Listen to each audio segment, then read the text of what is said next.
ఈ నెల 14న భూభారతి పోర్టల్ ప్రారంభోత్సవం 3 మండలాల్లో pilot project చేపట్టాలన్న CM Revanth.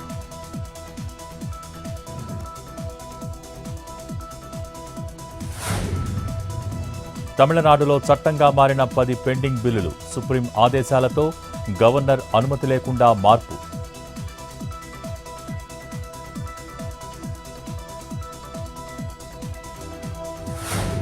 BJP Jan Aakrosh యాత్రపై మండిపడ్డ సీఎం సిద్ధరామయ్య.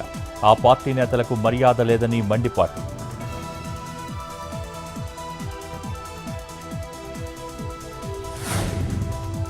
తహవూర్ రాణాను తెచ్చేందుకు యూపీఏ హయాంలో ప్రయత్నించాం. విచారణలో అతడి పేరు చేర్చడం వల్లే అమెరికాలో అరెస్ట్ చేశారన్న దిగ్విజయ్ సింగ్. 14 ఏళ్ల జైలు శిక్ష తర్వాత భారత్కు అప్పగించారని వెల్లడి.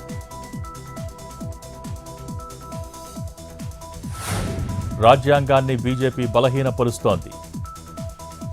అంబేద్కర్ మార్గాన్ని అనుసరిస్తున్నామన్న అఖిలేష్ యాదవ్.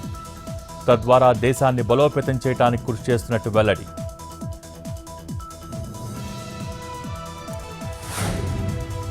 హైదరాబాద్ మియాపూర్లో చీరల దొంగల అరెస్ట్. కృష్ణా జిల్లాకు చెందిన 60 మంది గ్యాంగ్గా ఏర్పడి చోరీలు. 3 లక్షల విలువైన చీరలు, ఇన్నోవా కారు స్వాధీనం.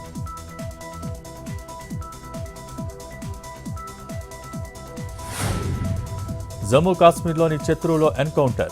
భద్రతా దళాల కాల్పుల్లో 3 ఉగ్రవాదులు హతం.